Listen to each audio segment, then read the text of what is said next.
आजचे दैनंदिन मानना.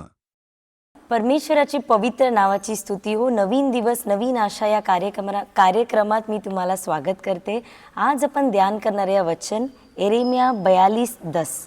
जर तुम्ही यहुदात राहिलात तर मी तुमचा नाश करणार नाही, उलट मी तुम्हाला सामर्थ्यशाली करीन, मी तुम्हाला रुजवीन, उपटून टाकणार नाही. मी असे करण्याचे कारण म्हणजे तुमच्यावर मला आणाव्या लागलेल्या वाईट प्रसंगामुळे मला वाईट वाटते.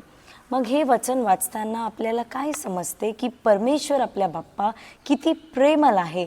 हे वचन वाचताना आपल्याला हे कळते की आपल्याला आपला जे विकट परिस्थिती आहे, जेव्हा आपल्याला कुठूनही आपल्याला सहायता भेटत नाही, तेव्हा आपल्याला परमेश्वरावर विश्वास ठेवायचा आहे. तेव्हा परमेश्वराच्या इच्छाप्रमाणे परमेश्वराच्या वेळावर आपल्याला विश्वास ठेवायचा आहे. कारण इथे जेव्हा आपण वचन वाचतो तेव्हा हे यहुदातील जे राहिलेले लोक होते ते एकदम घाबरलेले होते. कारण इश्माईलनी काय केलं, जितके ते लोक होते ते लोकांना त्यांनी मारलं आणि त्यांचे प्रमुखाला पण त्यांनी मारलेलं. मग हे लोक एकदम घाबरलेले होतं की आपलं काय होणार, आपण मिश्र देशाला पळून जाऊया की ह्याच आपण देशात राहूया, असं त्यांना ते विचार करत होते की आपण काय करू, त्यांना कळत नव्हतं.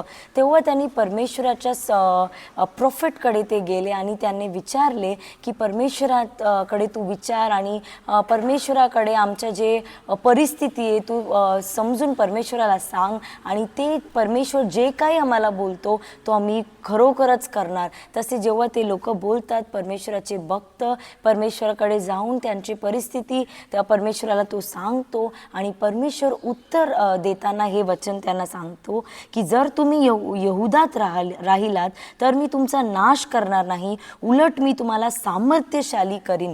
मग या वचनात आपल्याला देवाचा आज्ञा पाळणे केवढं मुख्य आहे ते आपल्याला कळते. मग हे लोक पण कसं करतात, देवाचे आज्ञा ऐकून ते पालन करतात आणि आपण बघतो की जेव्हा ते तसं करतात तेव्हा परमेश्वर त्यांना सामर्थ्यशाली बनवतो. फक्त तेच नाही, परमेश्वर त्यांना रुजवीन, परमेश्वर त्यांना उपटून टाकणार नाही. म्हणजे ते एक परमेश्वर त्यांना तिकडेच ठेवणार, त्या देशात, ज्या देशात परमेश्वराने त्यांना हाक मारून बोलवले त्याच देशात परमेश्वर त्यांना ठेवणार. म्हणून एक स्टॅबिलिटीला परमेश्वर तिथे दाखवतो. मग आपणही आपल्या विकट परिस्थितीत आपण मनुष्याकडे ना पळताना आपण परमेश्वराकडे जेव्हा आपण हाक मारणार, जेव्हा आपण परमेश्वराकडे आपल्या परिस्थिती समजून आपण परमेश्वराला सांगताना परमेश्वर आपल्याला सामर्थ्य देईन. परमेश्वर आपल्याला आपल्या सगळं परिश्रमातून, सगळं जे काही परिस्थितीतून परमेश्वर आपल्याला आजाद करतील. चला आपण प्रार्थना करूया. स्तुती हो परमेश्वर. प्रभूजी, आम्ही तुमचा नावाचा गौरव करतो परमेश्वरा. तुम्ही आम्हाला चांगला वचन परमेश्वर दिलं म्हणून तुम्हाला कोटी कोटी धन्यवाद करतो. तुमच्या वचनाप्रमाणे परमेश्वर जगण्यासाठी आमची तुम्ही सहायता मदत करा परमेश्वरा.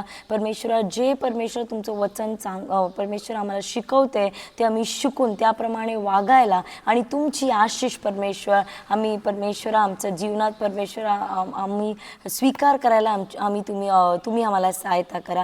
हे छोटीशी प्रार्थना येशू ख्रिस्ताचे गोड नावाने ऐकून घे पिता. आमेन.